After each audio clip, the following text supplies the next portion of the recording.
여야가 의료 대란 우려를 해소하기 위한 여야 의정협의체에 의료계가 동참하도록 함께 노력하기로 했습니다. 다만 국민의힘은 의료계를 향해서 전제 조건 없는 대승적 대화를 거듭 촉구하고 있지만 민주당은 정부가 진정성을 보여야 한다면서 태도 변화를 압박하고 있습니다. 취재기자 연결합니다. 손효정 기자. 네, 국회입니다. 국회의장 주재로 여야 원내대표가 만났는데요. 의료 대란 해법도 논의했다고요?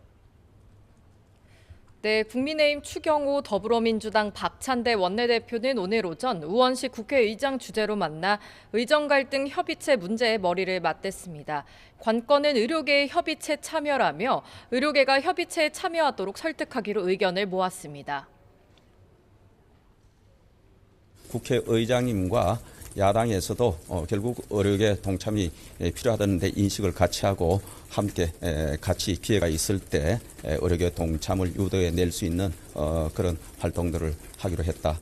정부와 여당에서 의료계가 회의 테이블에 나올 수 있도록 좀 더 적극적인 노력을 해주셨으면 좋겠다라고 하는 부분을 촉구를 했고, 문제 해결에 이번 추석 전후에 좀 더 집중해야 되겠다 이렇게 생각합니다. 다만 국민의힘은 2025학년도 의대 정원 재논의는 어렵다는 입장을 고수하며 전제 조건을 걸거나 의제를 제한하지 않는 대승적 대화를 촉구했습니다. 지금은 해결을 위한 중재와 협의가 필요한 시점입니다. 무엇보다 의료계의 대승적 참여를 부탁드립니다. 긴 추석 연휴가 다가오는 가운데 의료계가 끝내 응하지 않는다면 여야 정만으로라도 협의를 시작하는 방안도 검토하고 있습니다. 반면 민주당은 국회 차원의 논의보다도 정부의 진정성 있는 태도 변화가 문제 해결의 실마리가 될 수 있다는 입장입니다. 정부가 정책 실패에도 무리수만 두고 있는데 이제라도 사과하고 책임자를 경질한다면 완강한 의료계를 달랠 수 있다는 겁니다. 수차례 지적되어 온 문제를 정부가 허심탄회하게 인정하고 자존심보다는 국민 생명을 지킨다는 자세로 이 문제에 임해 주시기를 부탁드립니다. 일단 여야 모두 의료계의 동참을 한 목소리로 요구하고 있는 상황에서 추석 전 협의체가 출범할 수 있을지 주목됩니다. 네, 이 시각 국회에서는 정치 분야 대정부 질문이 진행되고 있는데요. 여야 공방이 이어지고 있다고요? 네, 대정부 질문 정치 분야 첫 주자로 나선 더불어민주당 박지원 의원은 의료 공백 사태의 정부 책임을 따져 물었습니다. 이른바 응급실 뺑뺑이로 국민들이 죽어가고 있다고 질타했는데 한덕수 국무총리가 과거 정부의 책임도 있다고 답했습니다. 누가 국민을 죽음으로 몰아가고 있습니까? 의사입니까? 정부입니까? 대통령입니까? 힘들고 어렵기 때문에 그 어려운 결정을 안 하셨던 정부들에게도 책임이 있다 이렇게 생각합니다. 김건희 여사 명품 가방 수수 사건이나 총선 개입 의혹을 고리로 한 공세도 이어졌습니다. 반면 국민의힘 권성동 의원은 윤석열 정부 출범 이후 야당이 18번이나 탄핵 소추안을 발의하며 정부 기능을 마비시켰다고 지적했습니다. 야권에서 제기한 계엄 준비설도 근거 없는 괴담이라고 일축했는데 이는 결국 이재명 대표 사법 리스크 방어용이라고 주장했습니다. 선거로 범죄를 덮어버리겠다는 이런 사악한 의도가 민주당이 탄핵안을 남발하는 본질적 이유라고 생각을 합니다. 과거에 집권을 했었던 야당으로서 할 수 있는 얘기가 아니고 우리 5천만 국민들이 정말 실망할 것이고 이 밖에 문재인 전 대통령의 전 사위 특혜 채용 의혹을 두고 전형적인 정경 유착이자 매관 매직이라고 날을 세웠습니다. 이런 가운데 법제사법위원회는 오늘 소위원회를 열고 김건희 여사 특검법과 제3자 추천 방식의 최상병 특검법을 야당 단독으로 통과시켰습니다. 여당 위원들이 문재인 전 대통령 부인 김정숙 여사 특검법도 같이 상정하자고 요청했지만 받아들여지지 않았고 이후 김건희 여사 특검법 처리 표결에 반발해 퇴장했습니다. 특검법 처리의 남은 절차는 법사위 전체 회의로 민주당 원내 지도부는 추석 직전인 오는 12일 본회의에 김 여사 특검법을 올릴지를 검토하고 있습니다. 지금까지 국회에서 YTN 손유정입니다. 추석 연휴를 앞두고 응급실을 둘러싼 우려가 커지자 정부가 이번 주에 군의관 235명을 추가로 투입합니다. 의정 갈등 중재를 위한 여야 의정 협의체 구성이 추진되고는 있는데 정부와 의료계 서로의 입장차만 확인하고 있어서 대화가 쉽지 않은 상황입니다. 취재기자 연결합니다. 백종규 기자. 네, 사회부입니다. 네, 먼저 정부가 이번 주까지 군의관 235명을 인력이 부족한 의료기관에 투입하기로 했다고요? 네, 추석 연휴를 앞두고 응급실 문제에 대한 우려가 커지고 있는데요. 정부는 오늘부터 응급실 운영에 차질을 빚는 의료기관 65곳 이상의 군의관 235명을 추가로 투입합니다. 조금 전 응급의료 1일 브리핑에서 의료기관 필요도와 군의관들의 의견 등을 고려해 우선 150여 명을 파견하고 나머지 인원은 이번 주 안에 차례대로 배치를 완료할 예정이라고 설명했습니다. 또 지난주 우선 파견한 군의관 15명도 업무 또는 기관을 변경해서 재배치하기로 했다고 설명했습니다. 하지만 정부의 군의관 의료기관 투입과 관련해 실효성이 떨어진다는 지적이 이어지고 있는데요. 앞서 파견된 군의관 15명 대부분이 응급실 근무를 거부하면서 복귀를 요청했고 병원들 역시 응급실 근무에 적합하지 않다며 군의관 8명을 돌려보냈기 때문입니다. 하지만 정부는 군의관을 응급실이 아닌 다른 곳에 배치하더라도 현장에선 도움이 된다는 입장을 고수하고 있습니다. 정부는 또 최근 응급실에서 근무하는 의사의 실명을 악의적으로 공개하는 이른바 블랙리스트 사이트가 등장했다며 이는 진료 현장에서 근무하는 의사들의 사기와 근로 의욕을 꺾고 환자의 생명을 위협하는 범죄 행위라고 강조했습니다. 그러면서 일부 군의관은 비슷한 사건으로 대인 기피증까지 겪고 있다며 이들에 대해 수사를 의뢰했고 불법 행위에 대해서는 수사기관과 협조해 엄정하게 대응하겠다고 설명했습니다. 네, 정치권에서는 지금 여야 의정 협의체 구성을 추진하고 있는데요. 의료계가 적극 참여하지 않고 있습니다. 의료계의 입장은 뭡니까? 네, 정부와 의료계의 생각 차이가 큽니다. 일단 의료계는 정부가 이미 확정한 내년도 의대 정원부터 원점에서 논의해야 한다는 입장을 고수하고 있습니다. 대한의사협회는 오늘도 호소문을 통해 의대 증원 백지화가 전공의 복귀를 위한 최소 조건이라고 거듭 강조하며 2025학년도, 2026학년도 의대 증원을 취소하고 2027년 정원부터 논의하자고 정부와 정치권에 다시 제안했습니다. 또 필수 의료 정책 패키지 등 국민 피해가 확실한 정책을 모두 폐기하고 의료 정상화를 위해 진정성을 갖고 대화에 임하라고 정부에 촉구했습니다. 의대 교수단체들도 정부가 과학적 수급 분석을 근거로 필요한 최소 한도의 규모로 의대 증원을 결정했다면 그 근거를 공개하고 2025년 증원에 대한 논의부터 다시 해야 한다고 강조했습니다. 의료계의 이런 반응에도 정부는 오늘 브리핑에서 2025년도 의대 증원 논의는 언급하지 않고 2026년도 의대 증원에 대해 형식의 구애 없이 원점에서 논의가 가능하다고 거듭 밝혔습니다. 그러니까 정부와 의료계 사이 입장 차이의 핵심은 내년도 의대 정원 조정 여부인데요. 서로 강조하는 부분이 달라 아직은 대화가 이루어지기 힘든 상황입니다. 이처럼 의대 증원을 놓고 정부와 의료계의 입장이 평행선을 이어가고 있는 가운데 오늘부터 내년 대입 수시 모집 원서 접수가 시작됐습니다. 내년도 의대 정원 4,610명 가운데 67%가량인 3,118명을 수시로 뽑게 되는데 교육부는 수시가 시작된 만큼 2025학년도 증원은 원점 재검토가 불가능하다고 설명했습니다. 지금까지 사회부에서 YTN 백종규입니다. 문재인 전 대통령 사위의 특혜 채용 의혹을 수사하고 있는 검찰이 전직 청와대 행정관을 상대로 공판기일 전 증인 신문을 진행했지만 아무런 진술도 확보하지 못했습니다. 또 이원석 검찰총장은 김건희 여사의 명품 가방 수수 의혹에 불기소를 권고한 검찰 수사심의위원회의 의견을 존중하겠다는 입장을 밝혔습니다. 취재기자 연결합니다. 김태원 기자. 네, 김태원입니다. 네, 문 전 대통령 사위 특혜 채용 의혹과 관련해서 열린 공판 전 증인 신문. 증인이 모두 증언을 거부했다고요? 네, 오늘 오후 2시부터 서울 남부지방법원에서 열린 전직 청와대 행정관 신모 씨에 대한 공판 전 증인 신문은 불과 1시간여 만에 끝났습니다. 신 씨 측은 앞서 지난 5월 검찰이 자신의 거주지 등을 압수수색한 사실을 공개하면서 피의자로 전환될 우려가 있는 만큼 형사소송법 조항을 근거로 증언을 거부하겠다고 말했습니다. 검찰은 신 씨의 당시 직무가 문재인 전 대통령 딸 다혜 씨 가족과 관련이 있는 만큼 그 내용을 파악하기 위해서일 뿐 신 씨가 기소될 아무런 염려가 없다고 설명했습니다. 하지만 신 씨는 기초적인 인적 사항을 묻는 부분부터 검사의 모든 질문에 대해 잇따라 증언을 거부한다고 밝혔고 재판부도 신 씨가 증언할 의사가 없어 보이고 증언 거부권은 폭넓게 인정돼야 한다면서 신 씨의 거부권 행사를 정당하다고 인정하며 신문이 예상보다 일찍 끝난 겁니다.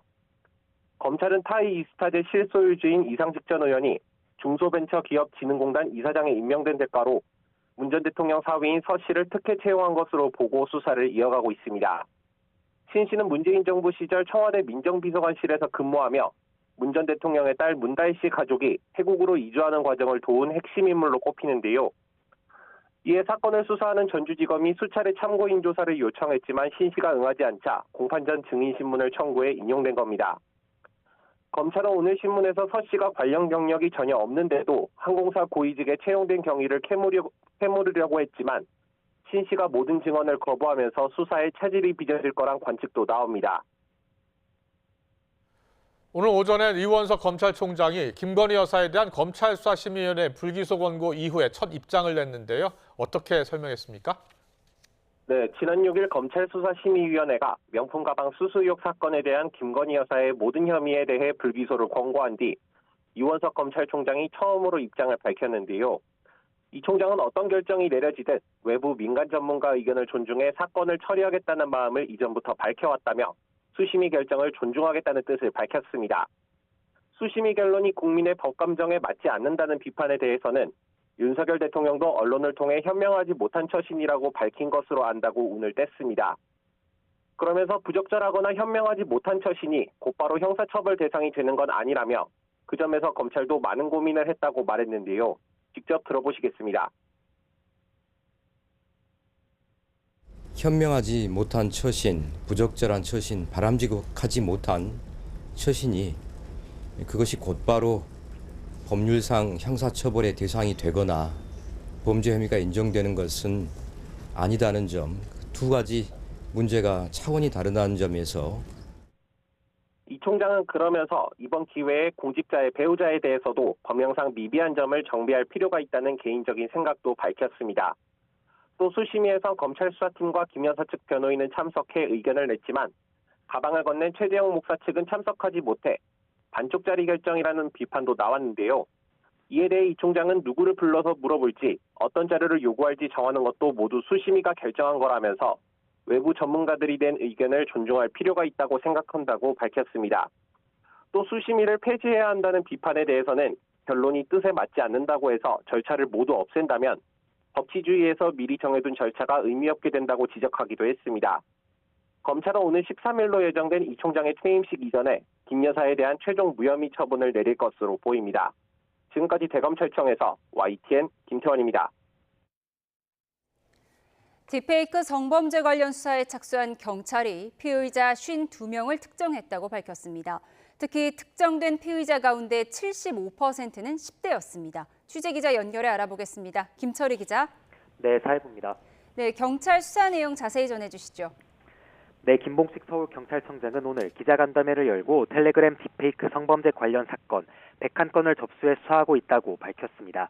현재 경찰은 41명 규모의 집중대응 태스크포스를 운영하고 있는데 피의자 52명 특정에도 성공했습니다. 연령대별로 살펴보면 10대가 39명으로 75%를 차지했고 20대는 11명, 30대는 2명으로 나타났습니다.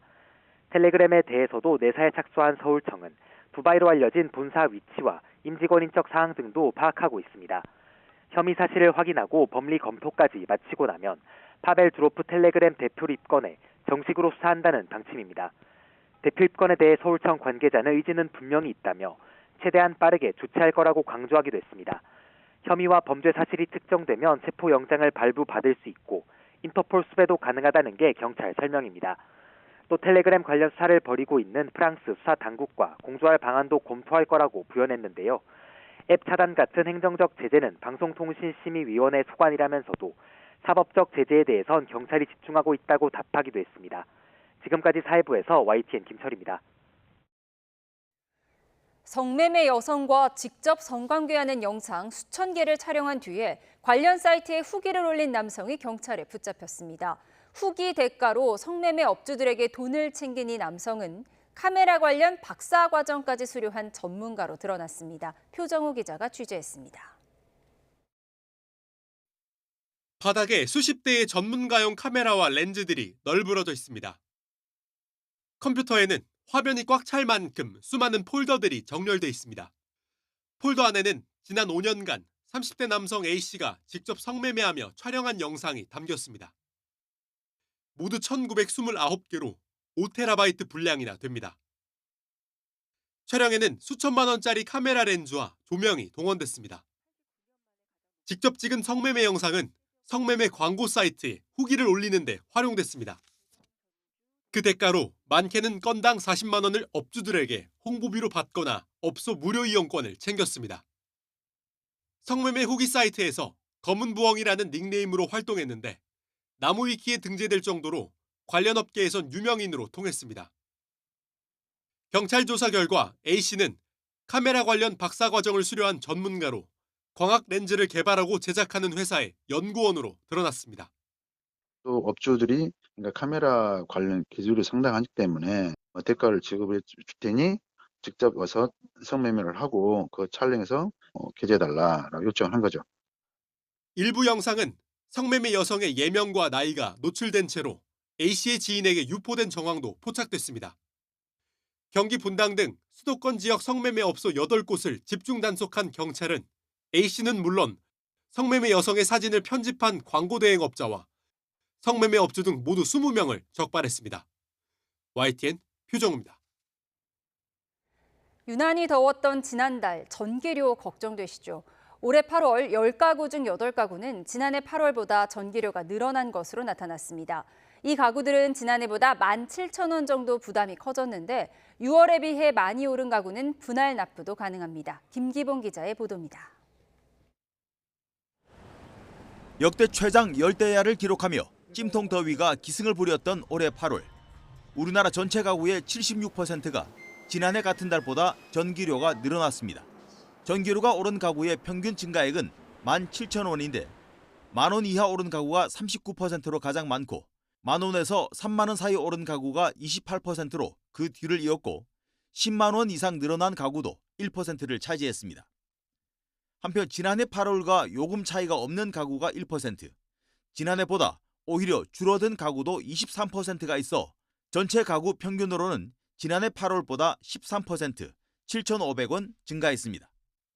정부는 하절기 에너지 바우처 15,000원을 추가 지원해 기초생활수급자 31만 3천 가구의 전기요금이 완전 면제, 22만 5천 가구는 만 원 미만으로 삭감됐다고 밝혔습니다.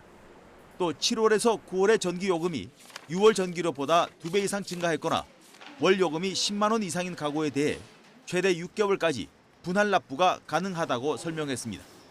아울러 한전 홈페이지와 아파트 월패드를 통해 본인의 실시간 전기 사용량을 조회할 것을 권유했습니다. YTN 김기봉입니다. 가을이 무르익을 시기에 다시 불볕더위가 기승입니다. 추석을 앞두고 서울 등 전국 대부분 지역에 폭염특보가 확대했는데 이번 주까지 33도 안팎의 고온이 지속할 전망입니다. 특히 오늘 서울이 34.1도까지 치솟으면서 89년 만에 9월 상순 더위가 기록됐습니다. 취재기자 연결해 자세히 알아보겠습니다. 정혜윤 기자. 네, 과학정보입니다. 네, 서울이 89년 만에 9월 더위였다고요? 네, 그렇습니다. 오늘 서울 낮 기온이 34.1도까지 올랐는데요. 9월 상순 기준 역대 2위를 기록했습니다. 1위 기록인 1939년 9월 2일 35.1도 이후에 89년 만에 가장 높은 기온입니다. 그 밖의 지역도 경기도 안성 고산면 기온이 36.1도, 대전, 전주, 대구도 33도를 웃돌았습니다. 특히 오늘 서울 등 전국에 폭염특보가 확대했는데 9월에 폭염특보가 전국적으로 이어지고 또 장기화하는 것도 다소 이례적입니다. 폭염특보는 지난 2008년 6월 1일부터 시행이 됐는데 9월에 폭염특보가 내려진 해는 작년을 포함해서 모두 5차례입니다. 특히 중순 이후까지 폭염특보가 이어진 건 2011년과 2022년 2회뿐입니다. 올해는 여름 내내 이어진 무더위가 초가을까지 길게 영향을 주고 있는데요. 기상청은 잠시 주춤했던 33도 안팎의 폭염이 연휴 전인 이번 주 후반까지 더 이어질 것으로 예고했습니다. 서울 낮 기온이 오늘과 내일 33도, 모레는 34도까지 오르겠고 밤 사이에는 서울 등 내륙 곳곳에서 다시 25도를 웃도는 열대야가 나타날 전망입니다. 전문가들은 우리나라 상층으로 더운 성질의 고기압이 자리하고 있는 데다 남쪽에서는 뜨거운 바다에서 수증기가 지속적으로 공급되고 있어 이번 주 폭염과 열대야가 지속할 것으로 예상했습니다. 이후 추석 연휴 날씨는 무척 유동적입니다.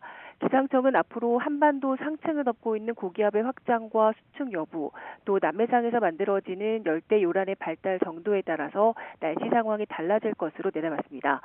기상청은 오는 12일쯤 자세한 추석 연휴 날씨를 발표할 예정입니다. 지금까지 과학기상부에서 YTN 정혜윤입니다.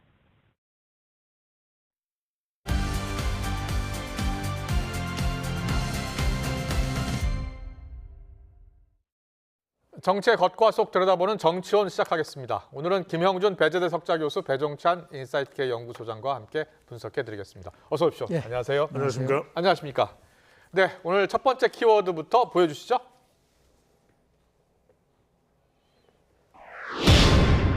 첫 번째 키워드는 번개 만찬입니다. 윤 대통령이 어제 국민의힘 일부 최고위원과 중진 의원 함께 초대해 만찬을 함께한 것으로 전해지고 있는데 김종혁 국민의힘 최고위원이 오늘 라디오 인터뷰에서 이런 반응을 보였습니다. 듣고 대담 본격적으로 시작하겠습니다. 저는 안 갔습니다. 안 간 건 확실해요. 한동훈 대표도 참석 안 한 거죠? 네, 안 한 걸로 알고 있습니다. 대통령과의 비공개 만찬, 사실은 저도 뭐 다른 의원들이 뭐 갔다 왔다라고 얘기하는 얘기를 듣기는 했거든요. 근데 바로 그 다음날 아침에 신문에 나온다? 이게 좀 굉장히 특이하다라는 생각이 드네요. 조금 삐딱하게 본다면 야, 이거 무슨 뭐 추석 이전에 하는 거를 추석 이후로 옮겨놓고서 추석 이전에 그럼 왜 하는 거야? 뭐 이런 식으로 비판적으로 바라볼 수도 있어서 뭐 진실은 그 중간 어디쯤에 있지 않을까 싶긴 합니다. 네, 말 그대로 일단 번개 모임이었던 것 같고요. 지금 참석자들 확인해 보니까 인효한, 김민전 최고위원 그리고 윤상현 의원이 참석한 것으로 전해지고 있습니다. 친한계는 분명히 참석을 안 한 것 같아요. 어제 회동을 어떻게 봐야 됩니까? 대통령이 뭐 필요에 의해서 만찬하는 거야 뭐 우리가 뭐라고 할 수는 없잖아요. 네. 근데 두 가지 면에서는 좀 지적을 할 필요가 있지 않나. 예. 첫 번째는 원래 지도부와 만찬이 예정돼 있다가 그렇습니다. 추석 민심 이후에 9월 말에 하겠다고 했는데 네. 그럼 그건 어디 가고 예를 들어서 일부 최고위원들과 같이 만찬을 하다 보니까 당연히 의심을 하는 거죠. 결국은 친한계를 배제시키고 모여서 어떤 얘기를 한 게 아닐까라는 의심을 받게 할 수밖에 없기 때문에 된 구조가 있는 것이고요. 의심되는 만찬. 그렇지 않습니까? 예. 두 번째는 뭐냐면 뭐 나중에 뭐 조금 이제 우리가 거론할 수 있겠지만은 네. 지금 문재인 전 대통령하고 네. 이재명 대표랑 지금 만나지 않습니까? 예. 그러면서 나름대로 뭔가 공통적인 뭐 그쪽 표현대로 얘기하면 정권 재집권을 위한 거를 같이 함께 가자라고 하는 부분들. 예. 지금 가장 큰 초미의 관심사는 의료 문제와 관련돼서 네. 지금 뭐 여야 의정 협의체를 만들자고 한다면 대통령이 제일 먼저 한동훈 지금 빨리 그 대표를 만나야 되는 거 아닌가요? 예. 그래서 이 문제와 관련돼서 앞으로 우리가 어떻게 해야 될 거라든지 이걸 해야지 신뢰관계도 쌓이고 국민들로 하여금 이번에는 좀 그 협의체에서 네. 뭔가 의미 있는 그런 나름대로의 결과가 나오지 않을까 했는데 그렇지 않고 한동훈 대표는 빠진 상태에서 다른 최고위원과 만나다 보니까 예. 야, 혹시 이게 의대 증원 문제와 관련돼서도 뭔가 이 전략적 판단을 하기 위해서 만난 것이냐라고 네. 하는 또 의심을 받을 수밖에 없는 부분이 있거든요. 그러니까 그렇군요. 시점이라든지 예. 더 나아가서 방향성 문제에 있어서 뭐 지적을 하지 않을 수 없다라는 말씀 좀 그렇군요. 드립니다. 정치에서 비밀은 없어요. 어제 저녁에 만찬했는데 아침에 바로 알려진 겁니다. 그렇습니다. 예. 영화의 한 제목은 있잖아요, 비밀이에요 라는 제목이 있습니다만 형식은 이제 번개죠. 번개라는 것은 번개 만남은 긴급하거나 예. 또는 전격적인 만남인데 지지율로나 당에 미치는 영향으로는 번개가 아니라 날벼락일 수가 있는 거죠. 왜냐하면 우리가 정치권에서 흔히들 그런 이야기를 합니다. 오해를 사지 말고 이해를 사야 된다. 미스언더스탠딩은 팔고 언더스탠딩을 사라. 오해할 일을 하지 않아야 된다. 그렇습니다. 근데 첫 번째로는 이런 상황이 벌어지고 나면 빅데이터에서 오를 연결어들은 왕따, 패싱, 예. 그다음에 갈등이 될 수밖에 없거든요. 그렇군요. 결국은 뭐 윤석열 대통령 지지율이나 예. 국민의힘 지지율로는 좋은 일은 아닙니다. 오히려 윤석열 대통령과 한동훈 대표가 협력을 했고 네. 뭔가 최근에 민생 관련돼서 해결책을 내놨다 그러면 국민들은 환호를 지르겠죠. 그렇군요. 그렇게 되면은 결국 중요한 것이 특히 중요한 것은 대륙주, 대구 경북이나 60대 그리고 네. 주부층의 지지율을 더할 때 결집을 할 때 중도층도 그때 더 외연 확장이 가능해질 수 있는 디딤돌을 만들 수 있거든요. 그렇군요. 그런 점에서는 잘 납득은 안 갑니다. 그래서 이 번개가 어떤 긍정적인 의미의 번개라기보다는 지지율상으로는 상당히 난감한 그런 번개가 될 거라고 봅니다. 윤석열 대통령이 어제 만찬을 하면서 만찬 사실이 이렇게 빨리 알려질 거라고 생각했을까요? 세상에 비밀은 없는 것이니까요. 손바닥으로 하늘을 가리려고 해도 가려지지 않는 것이고 또 하나는 참석을 한 사람이든 아니면 이 만찬과 관련된 어떤 관계자이든 간에 누군가 말해버리면 이건 알려질 일이잖아요. 그러니까요. 이것이 철저하게 비밀로 지켜진다라고 하는 확신 속에 어떤 만남을 한다는 것은 있을 수가 없는 일이기 때문에 더군다나 최고위원 중에 한 명인 김종혁 최고위원이 상당히 방송이기 때문에 조심하지만 말은 조심을 하고 있지만 상당히 그 표정에는 불만이 또 말의 내용에는 불만이 담겨 있다고 봐야 되겠죠. 그렇군요. 이뇨한 최고위원, 김민전 최고위원 그리고 윤상현 의원 이렇게 이 배석자들은 어떻게 읽히세요? 뭐 지난번 그 대표 경선, 또 최고위원 경선에서 처음에 이런 일이 있었었잖아요. 정책위 의장을 경기를 하냐 마냐를 할 때 그때 규모가 친한 4명, 비한 4명 했었잖아요. 그 기억이 나시잖아요. 그때 비한에 이제 거론됐던 분이 이제 이뇨한, 김민전. 그렇네요. 그렇지 않습니까? 그리고 윤상현 대표는 경선 과정 속에서 한동훈 대표를 향해서 굉장히 공격성 발언을 많이 했었던 거로 기억이 나는데요. 그렇군요. 그러다 보니까 자연스럽게 친한 분은 빠지시고 비한 분만 모셔서 얘기를 나누지 않았느냐라는 부분이고 또 하나는 이제 조금 이제 성숙한 정치 같았으면은 다른 최고위원들이 그러면 대표님도 오십니까? 물어보고 안 온다면 그거는 좀 그러네요. 라고 해야 되는 게 옛날 과거의 통상적인 여의도 문법이었었는데 두 분 다 이게 정치적인 그 경력이 거의 없는 사람들이기 때문에 한마디로 정치적 경륜이라든지 또 나가서 이 문제를 해결하려고 가장 중요한 거는 그래서 만나서 결과론적으로 보면은 윤석열 대통령과 한동훈 대표 간에 불편한 감정이 있는 게 아니냐는 걸 자꾸 확인시켜 주잖아요. 문안 갈등의 연장으로 해석하는 사람들이 근데 이거를 많아요. 누가 만든 거냐고 대통령실이 만들고 있다는 게 더 문제잖아요. 그러니까 교수님 말씀대로 최고위원회 회의도 상당히 어색해질 수밖에 없는 것이 최고위원회 회의에 참석한 이뇨한 위원, 김민전 의원 위원에게 뭐 만찬은 모임은 어떠셨나요? 그럼 상당히 또 난감해지는 겁니다. 또는 지난 전당대회의 경쟁자였던 윤상현 의원을 만났는데 그때 대통령과 무슨 이야기를 나누셨나요? 한동훈 대표가 이렇게 물어볼 때 그러면 서로 난감한 상황이 되어버리거든요. 난감한 상황이 되겠네요. 제가 가장 피해야 되는 명절날 감히 단감은 취하되 난감은 피해라. 그래요. 난감한 상황이 계속 이어질 수 있다는 말씀해 주셨는데 두 분 다 여론조사 전문가들이시니까요. 리얼미터 여론조사 잠깐 보고 가겠습니다. 네, 리얼미터 여론조사는요. 긍정평가 29.9, 부정평가 66.1 이렇게 나왔고요. 계속해서 정당 지지도도 보여주세요. 정당 지지도는요. 네, 국민의힘 34.6, 더불어민주당 40.1 이렇게 나왔습니다. 여론조사 어떻게 읽어야 됩니까? 대통령적인 지지도는 일종의 이제 고착화 현상, 고착화 현상이 나타나고 있다. 고착화 현상이다. 리얼미터에서 30%대로 떨어진 게 제 기억으로는 2-3번밖에 없다고 지금 알고 있거든요.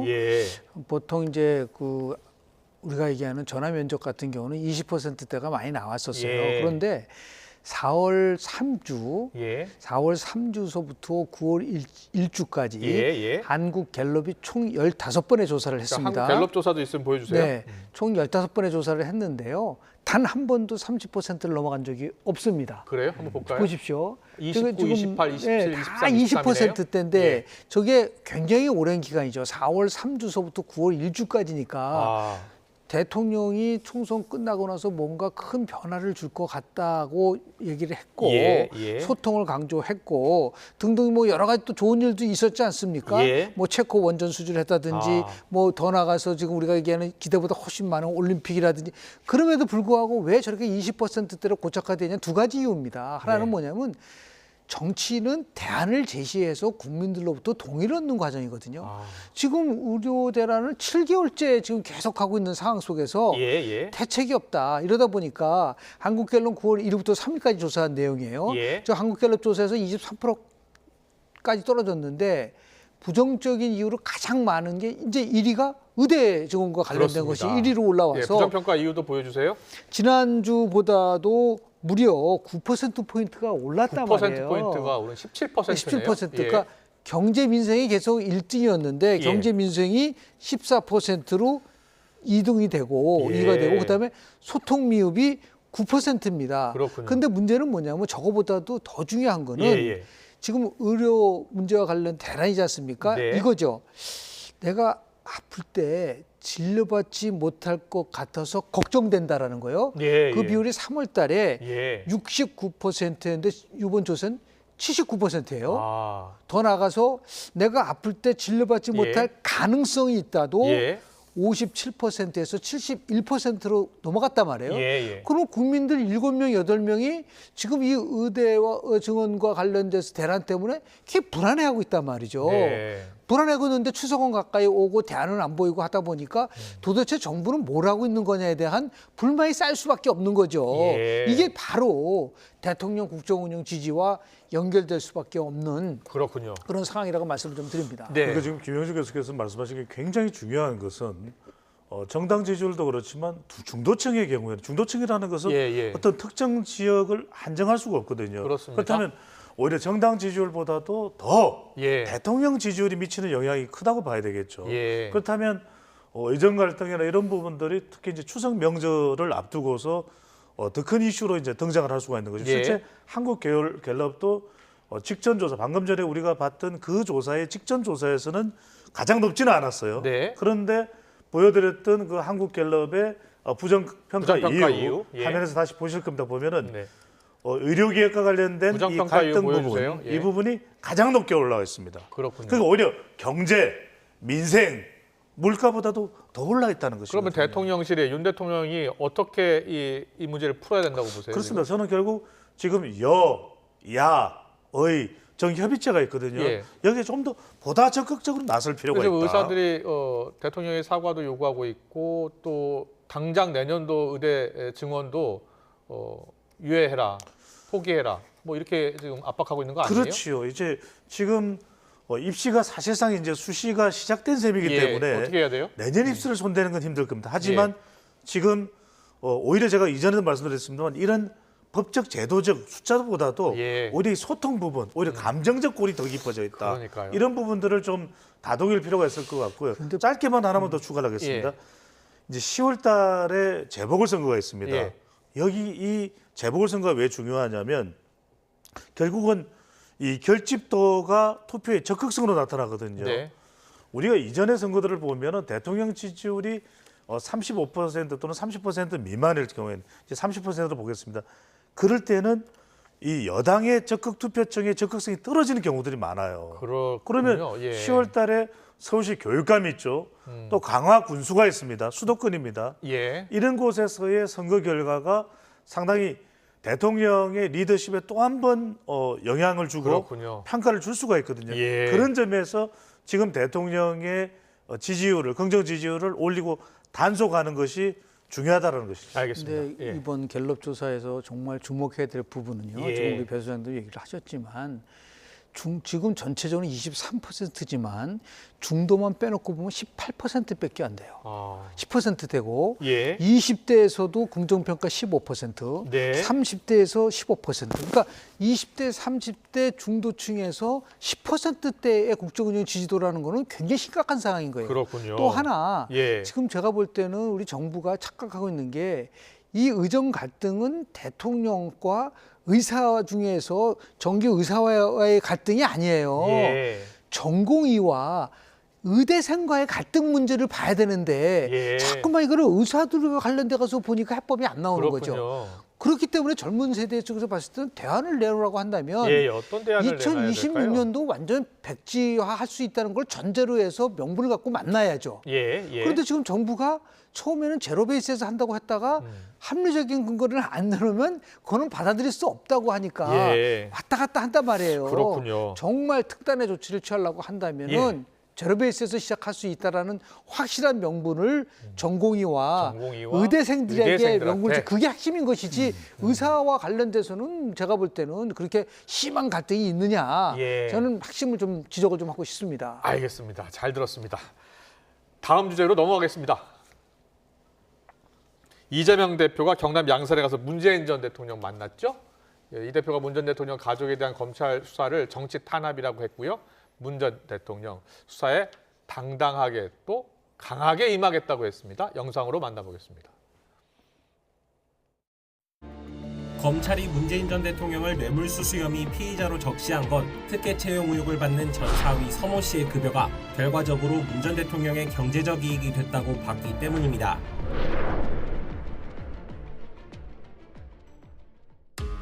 이재명 대표가 신임 최고위원들과 함께 문재인 전 대통령을 찾았습니다. 40분가량 비공개 회동 뒤 평산 책방 방문으로 이어졌습니다. 우리 대통령님 쓰신 책인데 우리 시민 당직자 여러분 잘 읽고 또 민주당도 발전하고 나라 발전할 길을 잘 찾아주시기 바랍니다. 제 것도 하나 사주세요. 대통령님 한 말씀 부탁드리겠습니다. 지금 외교, 안보, 국방, 보훈 좋지 않다고 생각하고 과거 정부보다 많이 퇴행을 하고 있다고 생각하기 때문에 회고록을 좀 번져남길 필요가 있다고 생각을 했습니다.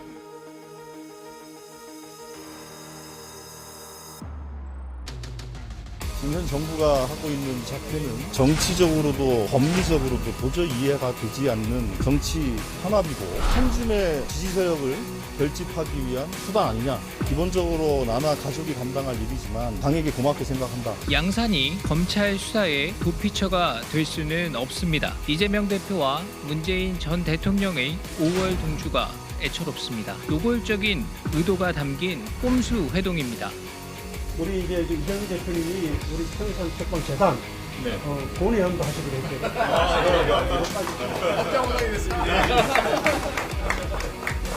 두 분이 검찰 개혁의 위원에 대해서 공감을 했고 위기를 자초한 두 사람의 방탄 동맹이기도 합니다.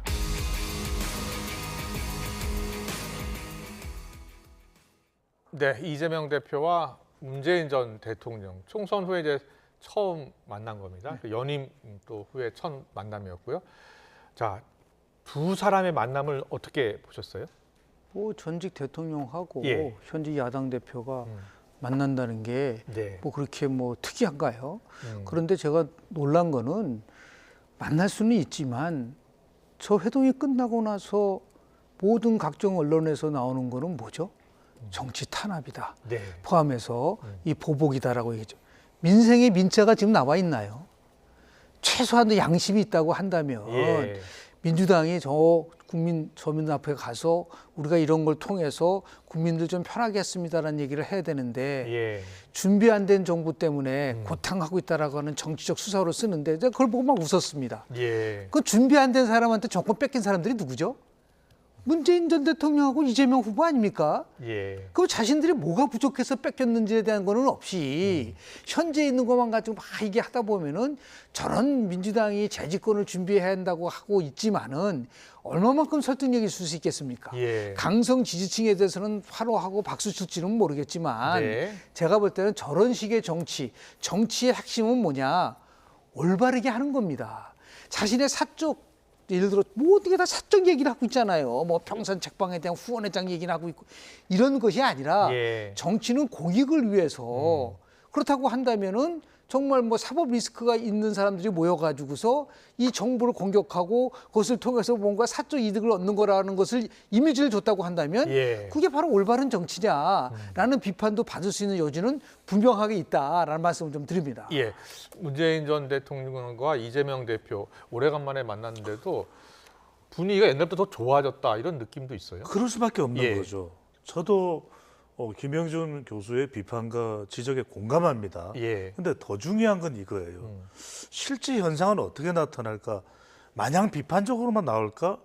도덕적 명분은 없지만 정치적 실속을 노린 것으로 저는 보인다는 거예요. 정치적 실속이요? 정치적 실속이죠. 그러니까 방금 전에 김영수 앵커의 설명처럼 오히려 지난번 만남보다도 더 화기애애한 것 같다.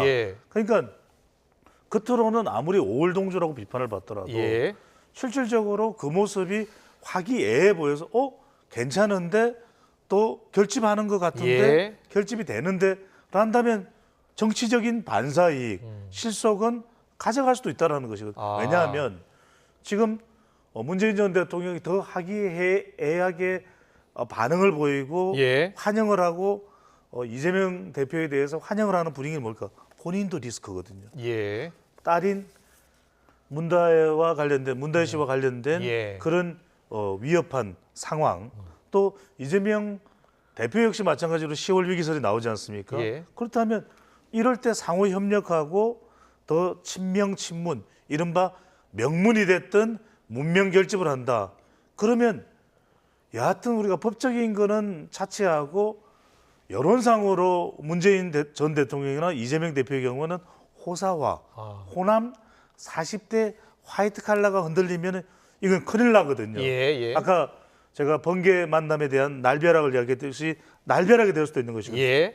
그런데 이렇게 화기애애하게 결집하는 모습을 보이면 적어도 호남과 40대가 화이트 칼라가 비판은 받지만 이 만남에 대해서 또 도덕적 명분이 없다고 지적은 받지만 40대 또 호남 화이트 칼라가 결집을 한다면 정치적인 이익은 얻는 것이죠. 그렇군요. 그래서 지금 이 두 사람의 만남에 대해서 국민의힘은 방탄동맹이라는 입장이고 민주당 내에서는 이거 정치 탄압 아니냐, 정치 보복 아니냐는 입장이에요. 근데 제일 중요한 건 민심이잖아요. 그렇습니다. 민심이 어떻게 나타날 것 같습니까? 그러니까요. 저는 계속 비판하는 거에 대해서 비판 여론도 분명히 있을 겁니다. 그런데 워낙 지금 겉으로 보여주는 것 자체가 화기애애한 모습이다. 그러면 사람들은 5월 동주라고 믿는 여론도 있겠지만 워낙 결집을 하다 보니까 뭐는 균열이나 분열은 안 보이지 않습니까? 어쨌든 보이기로는. 그러면은 오히려 결집을 하고 더 협력을 하네.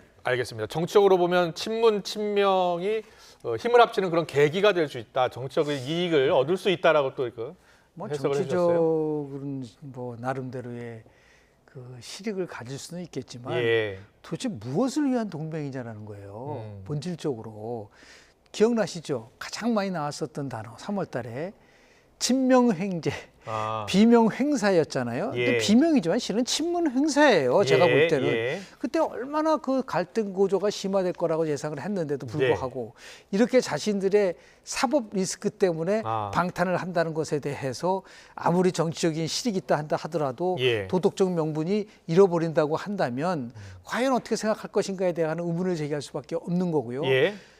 왜 도덕이 중요하냐면 진보 세력이 얘기하는 핵심적 가치가 뭡니까? 정의, 인권, 평등. 그것의 기본은 도덕이에요. 도덕이 무너지는데 무슨 인권이 있고 정의가 있고 더 나아가서 평등이 있을 수 있겠습니까? 공정이 있을 수 있겠습니까?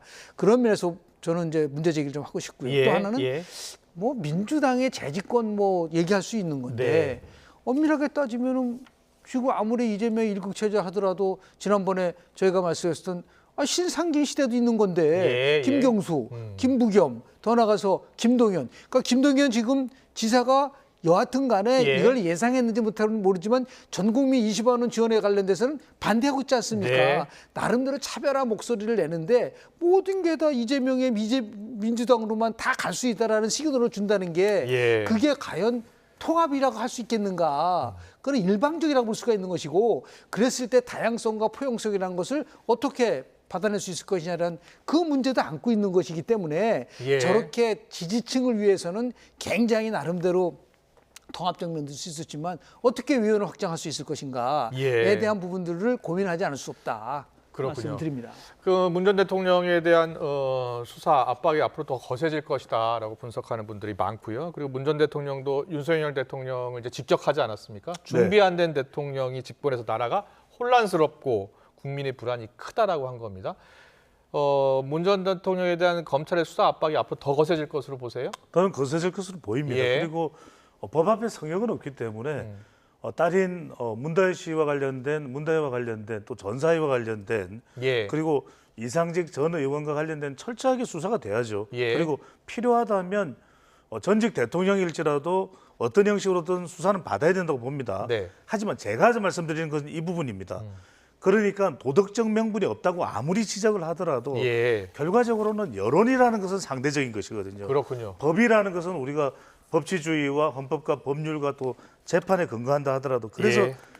이 만남의 분석을 문재인 전 대통령과 이재명 대표 만남을 5월 동주라고 비판할 수 있고 또 방탄 동맹이라고 비판할 수는 있습니다만 예. 이럴 때 중요한 것이 짧게만 요약을 드리면 대통령 지지율이 더 높아진다면 또 더 정치적으로나 도덕적으로 여당과 대통령이 위에 선다면 그래서 상대적 지지율을 얻어갈 수가 있는 것은 상대적인 여론은 오히려 더 민주당에 대해서 또 이재명 대표와 문재인 전 대통령의 만남에 대해서 비판적일 수 있는데 네. 얼마나 그 비교선상에서 윤석열 대통령과 한동훈 대표의 국민의힘이 좋은 성적표를 받느냐, 예. 받아내려고 애를 쓰고 효과적이냐 이 점이 중요하다는 말씀을 드리는 거죠. 알겠습니다. 실은 성적표를 넘어서서 예. 지금 뭐 문다혜 씨 가족과 관련된 것보다도 문재인 정부 때 더 굉장히 더 악성인 게 있어요.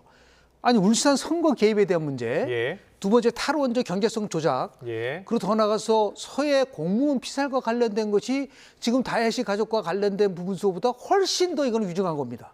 이 문제와 관련된 피고를 왜 지금 나는 검찰 2년 동안 이 문제에 대해서 제대로 수사를 하고 있는 것인지에 대해서 일단 의심할 수밖에 없는 것이고 예. 또 하나는 정치 보복, 정치 탄압이란 말은 문재인 대통령은 최소한도 그럴 만한 자격이 없어요. 적폐청산이라 해가지고 얼마나 많은 보수 진영에 있는 사람들 갖다가 그런 식으로 따지면 그때 다 정치 보복이에요. 정치 탄압이죠. 이명박 대통령 BBK는 2007년도에 나왔던 겁니다. 근데 2017년도 정권 잡고 나서 10년 후에 한 거, 그건 정치보복 아닌가요? 정치보복 아니라고 그랬잖아요. 적폐청산이라고 그랬었죠. 당연히 적폐청산이죠. 이거는 보수 정권에 있는 적폐청산은 잘못된 거고, 진보진의 적폐청산은 괜찮은 건가요? 똑같죠. 법 앞에 평등한 건데. 그런데 지금 가가지고 뭐 당당하게 받으면 됩니다. 그거 말고도 제가 말한 이 울산 선거 개입 문제, 선거에서 개입을 해가지고 권력이 아주 재중이 나쁜 거예요. 이런 부분에 대해서도 철저하게 수사를 해야 된다고 저는 봅니다. 네, 알겠습니다. 다른 각종 의혹도 수사가 더 필요하다는 말씀 해주셨습니다. 잘 들었습니다. 다음 키워드로 넘어가겠습니다.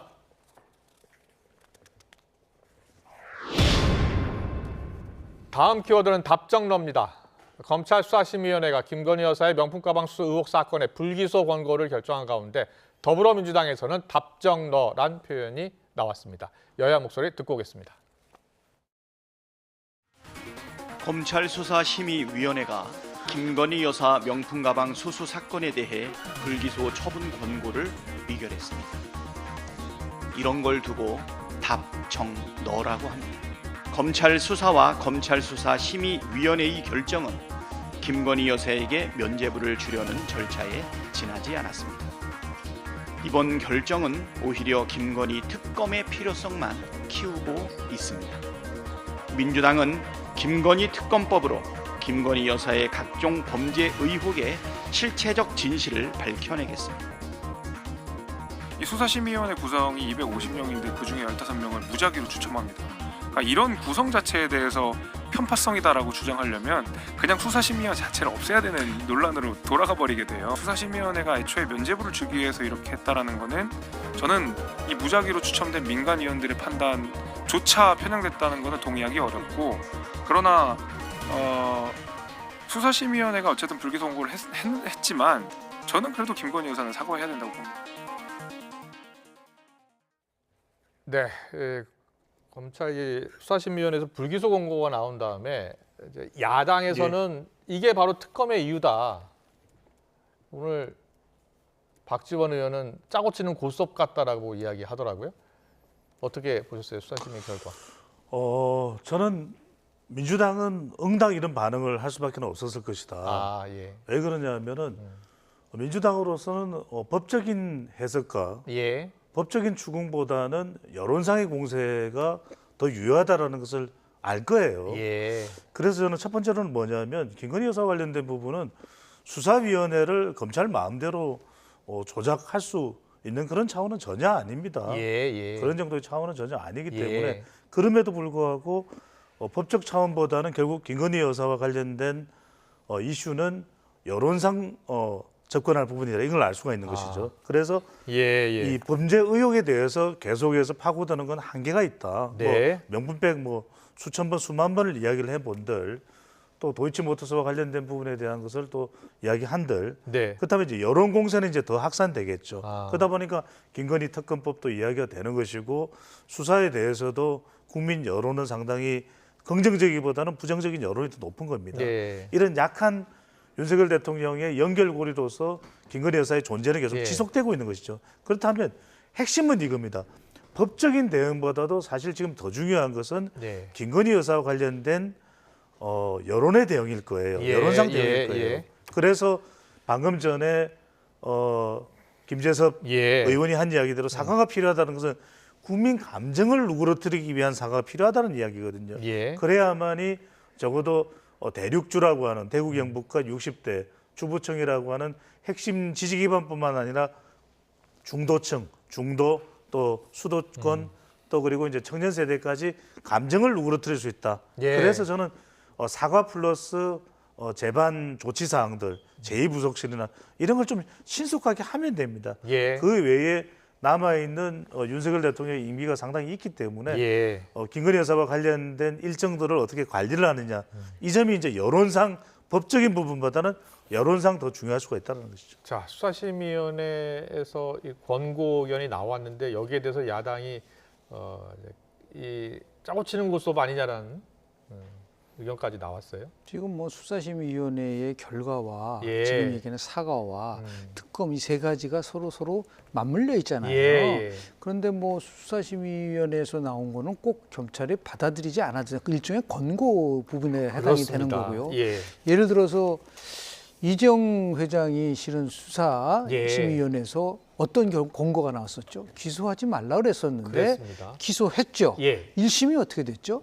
무죄 판결이 나왔지 않습니까? 예. 그때 만약에 수사심의위원회의 의견을 그대로 받아들였으면은 다른 결과가 나올 수 있었을 한 것처럼 예. 그러니까 수사심의가 어떠한 편파성을 가지고 했다고 보기는 저는 어렵다고 좀 예. 봐요. 그런 의미에서 봤을 때 물론 이제 처음에 그런 식으로 하면 아예 처음부터 뭐 우리 이원석 검찰총장이 수사심의위원회에다가 회부하겠다고 했을 때 민주당 반응이 어땠었나요? 그렇게 무슨 이건 아예 처음부터 부정을 했나요? 그렇지는 않잖아요. 예. 일단 결과를 약간 보자는 그런 식으로 얘기를 했었던 거로 네. 기억이 나는데 예. 그러니까 이제는 이 문제와 관련돼서 출구 전략을 좀 짜야 될 거라고 봐요. 저는 민주당이. 이걸 언제까지 계속해서 김건희 문제와 여사와 관련된 문제를 가지고서 계속 끌고 가면은 파동이 어떻게 끝나면 당연히 김정수 여사 문제와 연결될 수밖에 없는 거죠. 예. 그래서 이원석 검찰총장이 우리나라 법에 공직자 배우자와 관련된 법 예. 그걸 제정하자. 이건 다 과거의 영부인도 다 해당이 될 수 있는 부분이 있지 않습니까? 그래서 예. 이제는 매듭을 짓고 앞으로 이런 일들이 일어나지 않을 정도. 또 하나는 예를 들어서 이원석 총장이 그랬잖아요. 뭐 솔직한 얘기로 불기소 처분 얘기를 하면서도 예. 당장은 뭐 현명하지 못한 처신이 곧 범죄 행위로 연결될 수는 없다. 예. 오늘 아침에요. 예. 그런 얘기를 하지 않습니까? 예. 그만큼 이제 수사심의의 의견을 존중한다는 의미이기 때문에 네. 더 이상 이 문제를 가지고 계속 가다 보면 지금 최상병 특검 문제, 김건희 특검 문제, 예. 의료 대란 이 세 가지가 모든 것을 다 강국 정치를 지배를 하고 있기 때문에 그 틈을 들어가면서 지금 얼마나 수출 문제를 포함해서 지금 당장 그리고 내수가 부진한 거로 침체에 빠졌다는 얘기가 나오고 있고 말이죠. 예. 당장 미국 대통령 선거가 어떤 결과가 나올지 몰라요. 이렇게 아주 나름대로 굉장히 우리가 준비해야 될 게 많은데 예. 이런 문제를 가지고 집중적으로만 가지고 갔을 때는 뭔가 다른 의도가 있는 게 아니냐. 그렇게 의심을 받을 만한 거죠. 민주당이 이재명 대표 사법 리스크와 관련된 거를 물타기 하기 위한 게 아니냐라고 하는 그런 의혹을 받을 수도 있다. 그런 의미에서 이제는 좀 새로운 정치를 할 수 있는 민생을 좀 살리는 정치 쪽에다 올인했으면 좋겠다는 말씀 좀 드립니다. 네, 알겠습니다. 그런데 민주당 같은 경우에는 김건희 여사 관련 각종 의혹을 더해서 특검법 발의를 했고 이번 본회의 때 통과시킨다는 게 아닌가요? 그렇죠. 예. 아까도 말씀드렸듯이 결국 법적인 또는 제도적 접근보다도 네. 여론으로서는 상당히 또 민주당의 공세가 예. 또 유효할 수도 있습니다. 왜냐하면은 국민들에게는 여전히 여론상으로는 예. 법적으로 아무리 결과에 대한 설명을 하더라도 여론상으로는 여전히 앙금이 남아 있거든요. 예. 그러니까 그 명품백과 관련된 부분에 대한 사과가 필요한 거 아니냐, 네, 또는 알겠습니다. 계속 지속되어 왔던 부분에 대해서 예. 또 조치가 필요한 거 아니냐, 이제 그 부분에 대한 것을 물론 뭐 민주당이 어떻게 하는 것을 바라는 것도 필요하겠습니다. 그래서 제가 근본적인 해법으로는 대통령 지지율이 점점 더 올라가면 예. 이런 부분들까지도 상당히 여론상 해소가 가능할 수 있다는 말씀을 재차 강조를 드립니다. 알겠습니다. 정치온 여기서 오늘 순서 마무리하겠습니다. 배종찬 인사이트K 연구소장, 김영준 배재대 석좌 교수와 함께했습니다. 잘 들었습니다. 고맙습니다. 감사합니다.